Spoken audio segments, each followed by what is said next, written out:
So I see my clock says 11:27, 10:27 Central. So I'm going to turn it over to Alexandra. She's at the Toledo Zoo, and she's going to talk about Arctic animals. So over to you, Alexandra. All right. Hello, everybody. Thank you again for all of your patience. And I do ask that if you have any questions at all, you can type them into a chat and I'll kind of look down there and see if I can answer any of them as they come up. So right now I'm here at the Toledo Zoo and we're actually in our Arctic encounter here at the zoo. And I'm going to go ahead and turn my screen around so we can see some animals. Maybe.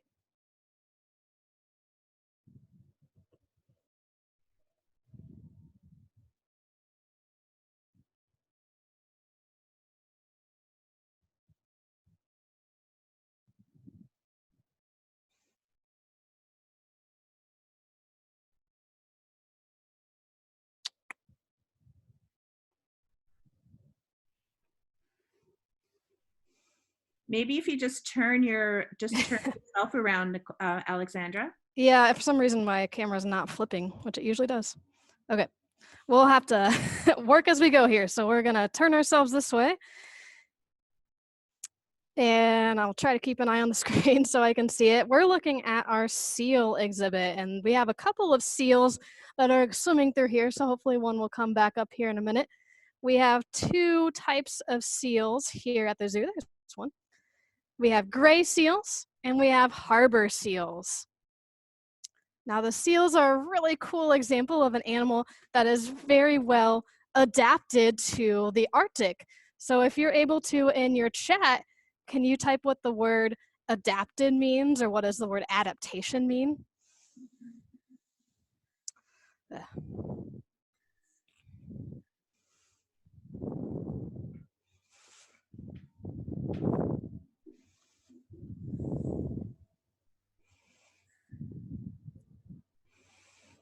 So the word adaptation, it means for an animal that has something that helps it to survive.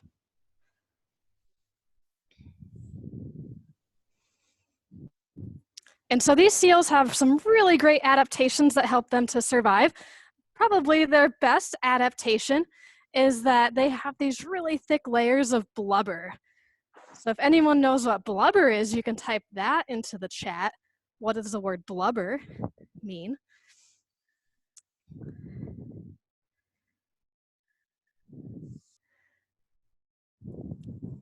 But blubber is basically like a thick layer of fat. Absolutely, I see some people answering that.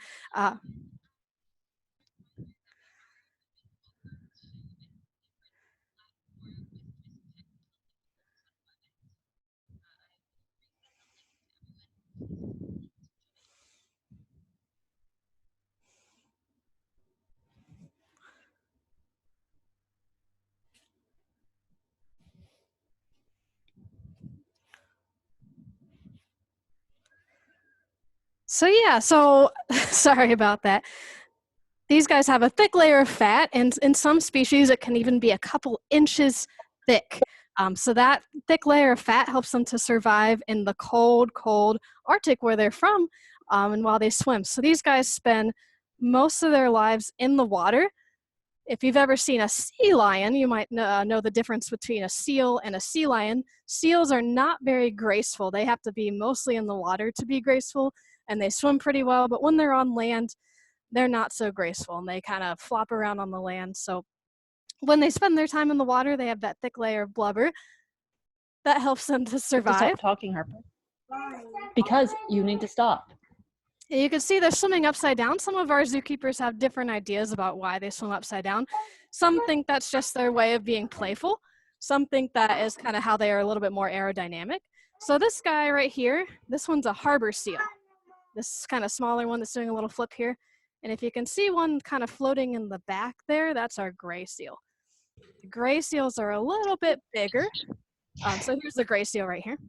So the gray seals are a little bit bigger and their noses kind of point upward a little bit, whereas the harbor seals, there it goes right there, their noses kind of point downwards a little bit. So some other adaptations that these have to survive. I think someone asked how old are they? Our seals are actually pretty old for seals. They can live up to 30 years in the wild, and our seals are getting up there. They're in their late 20s. So most of our seals here are here to kind of get some care that they need as they get a little bit older. Some of our seals have some eye problems. Our seal right here, Rusty, he has some eye problems, so we're making sure to take care of him.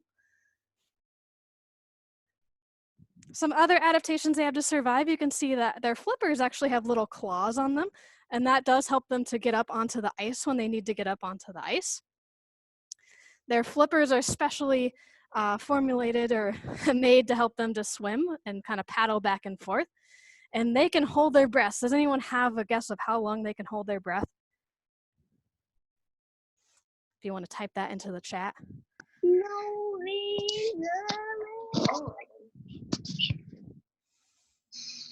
What is it? Yeah, so they can actually hold their breath for like 30 minutes or even longer than that sometimes. So they spend most of their lives underwater hunting.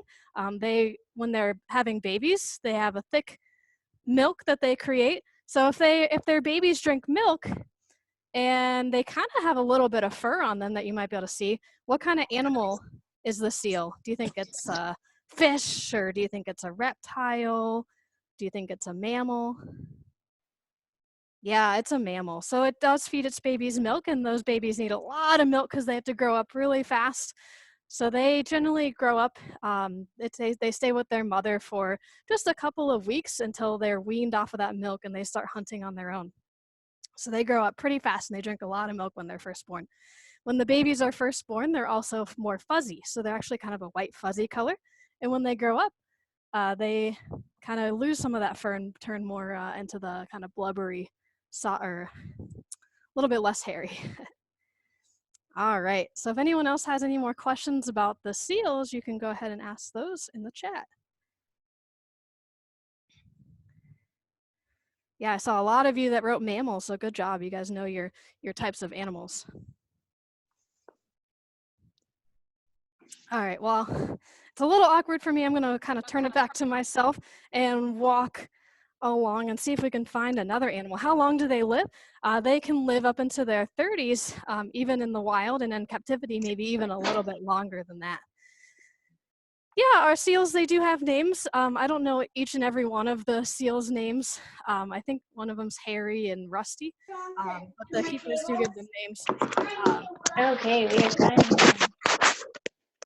All right, so we're gonna go outside here. What do they eat? They actually eat mainly fish, but they might eat like a squid or something like that if they came across it as well.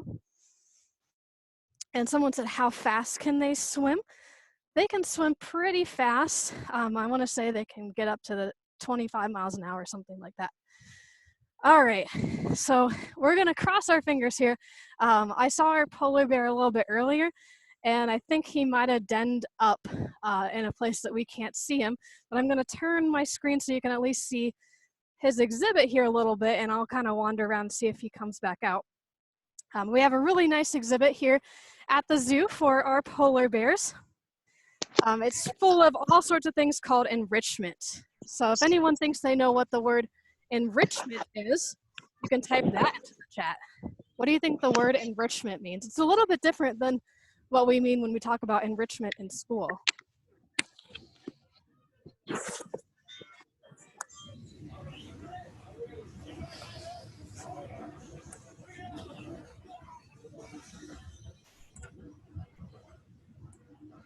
So the word enrichment means basically like giving our animals toys and things to do. So this exhibit for the polar bear is full of things for the polar bear to do. He's got some blocks, he's got some places to swim and climb, and that makes it to be more like a natural habitat for him. And we have kind of the icy structure over there, and actually the polar bear, there is a little kind of window into where the seals are so that he can see and smell the seals, because you might know that polar bears actually eat seals. So they get some enrichment out of being able to smell the seals. Now polar bears are huge. they can get up to 1,200 pounds, 1,200 pounds, and they stand about 10 feet tall when they stand up on their hind legs. So they are pretty big. So we're gonna cross our fingers that maybe a polar bear might come back out. I'm gonna show you one more animal over here that lives in the Arctic. And we'll kind of make a little circle here. What is the lifespan of the polar bear? Yeah, the polar bears, they can live into their 30s as well. So in captivity, they can live in their 30s. In the wild, they generally only live to be about 15 or so years. All right, so we're gonna see if maybe these guys come up here.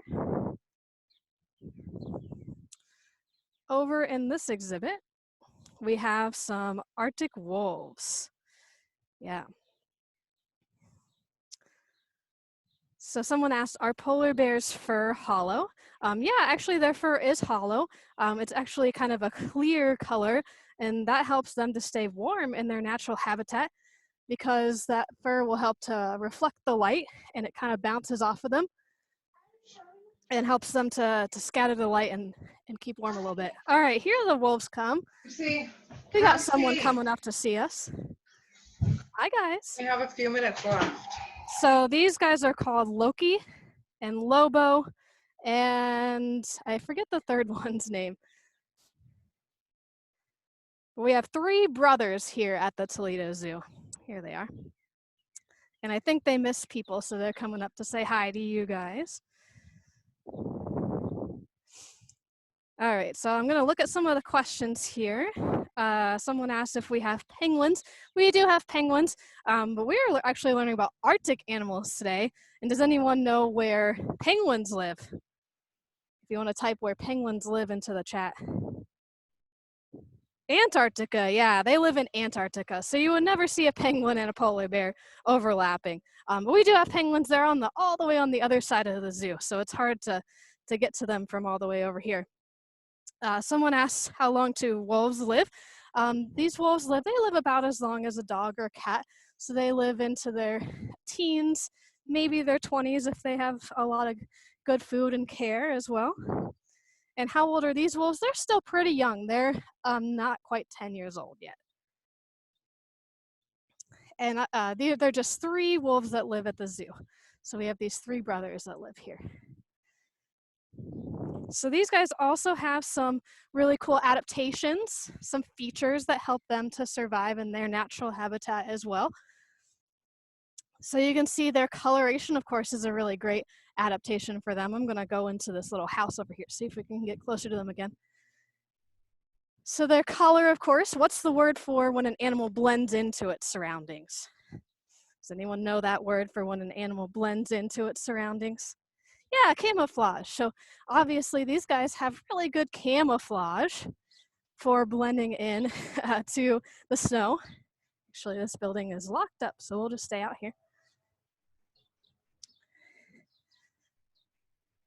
They also have really thick fur. That dense, thick fur, it has 2 layers. So they have kind of an undercoat that's really dense, and then they have a top coat that's kind of like a little bit longer, and it's called guard hairs, and that helps them to stay warm even better. Someone asked if we had an Arctic fox. We don't have Arctic foxes, just these wolves right here. And I don't know if you can see him on the screen, but the one over kind of towards the left-hand side was kind of digging a little bit. That's one way that they can help mark their territory whenever they go to the bathroom. Now wolves, they do have territories and they live in groups, so that's another adaptation. So some people don't always know that behaviors, things that animals do are also adaptations that help animals to survive. So living in a group is a great way to help animals survive. So wolves, they generally hunt in a pack. And do you guys know how do wolves communicate with one another? What's one of the ways that they can talk to one another? Yeah, howling. So howling is one way that they will communicate with one another across long distances. So that's one way that they could let the other wolves know that they might be finding some prey. The 11 o'clock one is for up to grade 9. So this is just the 10 o'clock one. But these guys, yeah, living in that pack and howling and communicating, they have all sorts of ways that they communicate with one another, even some that we don't understand. So like the way that they move their tails and the way that they move their ears is all ways that they communicate with one another. So someone asked, how do the Arctic animals stay comfortable in the summer? That's a really great question. So all of our animals have little areas, you might be able to see kind of back over there, that are inside and air conditioned for them so that they can stay nice and cool. Our bears and seals, their pools that they swim in are cooled down in the summer so they have a nice cool place to swim. And they also have a back exhibit that they can go to and hang out. All right, guys. Well, I really wish that the polar bears were out for you because that's kind of what you guys probably logged in to see.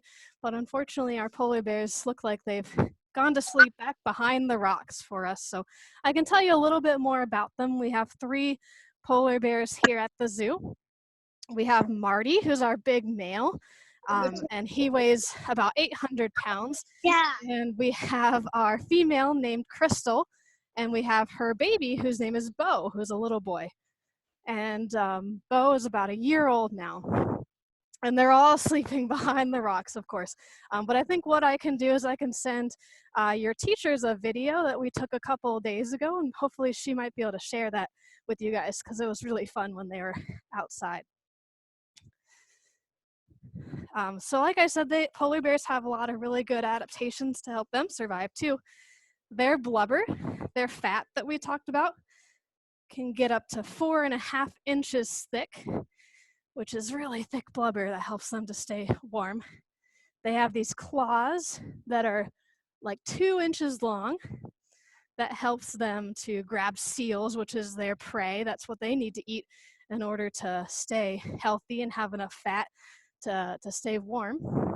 I'm just looking around for them a little bit. And again, this is our exhibit, so you can see they have some toys right here that they can play with. A lot of times they'll put fish in there to help them to forage for their food instead of having to just eat it kind of out of a bowl. And this is, the top part is where the polar bears can go. And the bottom part is actually where the seals can go. So this part right here is where the seals and the polar bears overlap a little bit.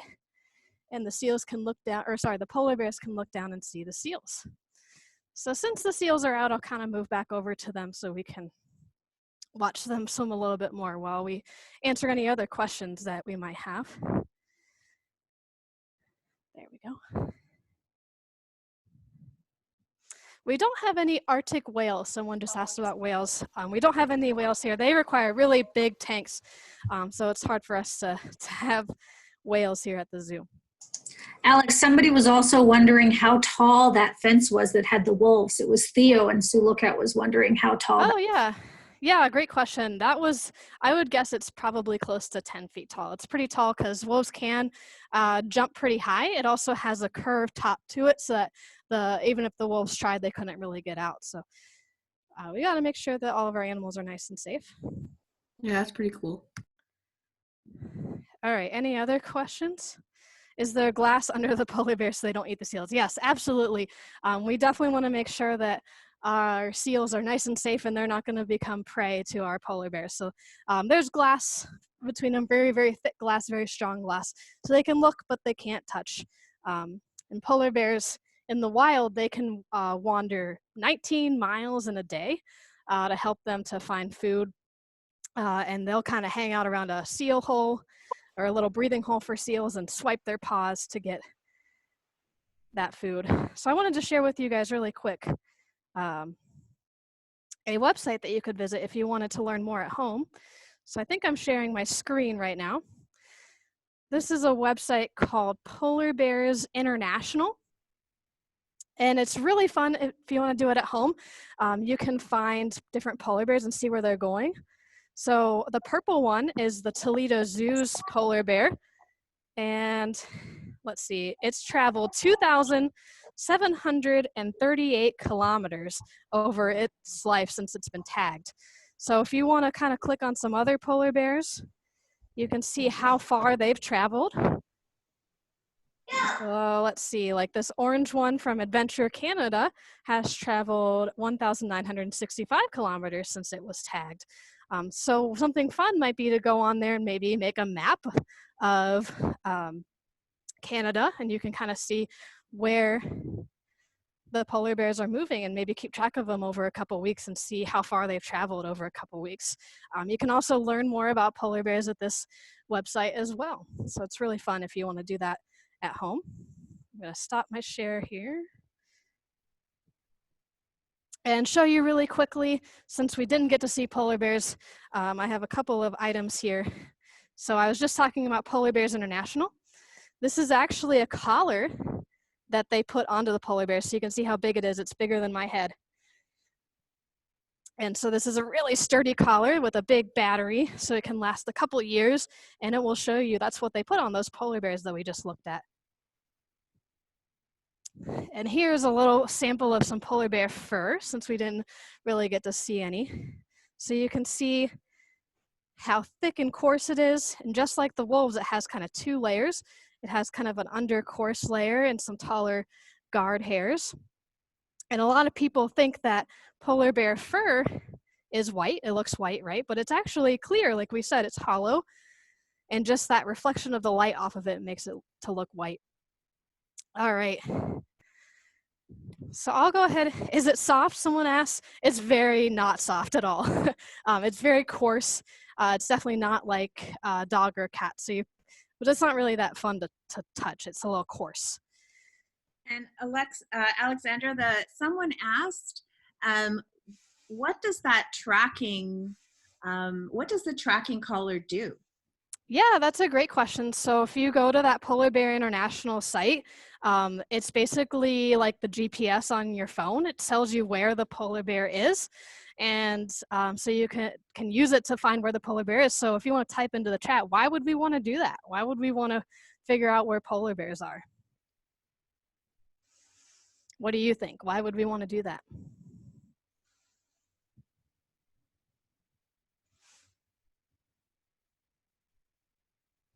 Anybody have ideas?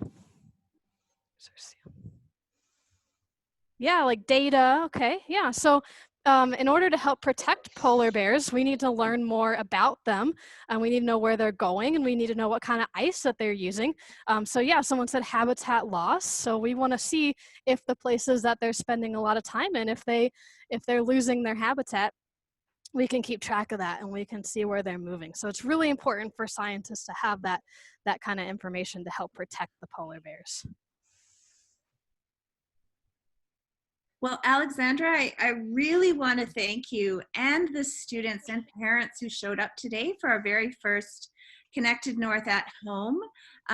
We appreciate that you went into work today, and you're probably one of the only people there, right? Yes, not very many of us. And we're a little sad we didn't see polar bears, but we got to see their habitat, which is interesting. And the Arctic, the wolves were amazing, and the seals were amazing. Next week, we have you come back, and we're going to be looking at animals on the Tombo Trail. Mm-hmm. But boys and girls, what we've done is we've fixed the links on the Connected North at Home website. So if you want to come back and see more animals a little bit later this afternoon, or we have another session on coding if you're a little bit older, and we have a session on stress, which is really fun because we get to do some cool exercises. But if you go back to connectednorth.org at home, the links will be there for today and for the rest of the week and for the next 2 weeks. So Alexandra, thank you so much. Katie and Michael, thank you for everything. And students and parents, I hope we see you again. I loved seeing all your faces. You were all so wonderful watching, and to see how happy you were when you saw the animals. So let's give Alexandra at the Toledo Zoo a virtual clap and a virtual high five. All right, thank you so much, guys. I apologize for all the technical stuff, but we're figuring it out. We'll figure it out, and we'll see you guys again. All right, thanks, guys. Stay safe. You too. Thank you so much.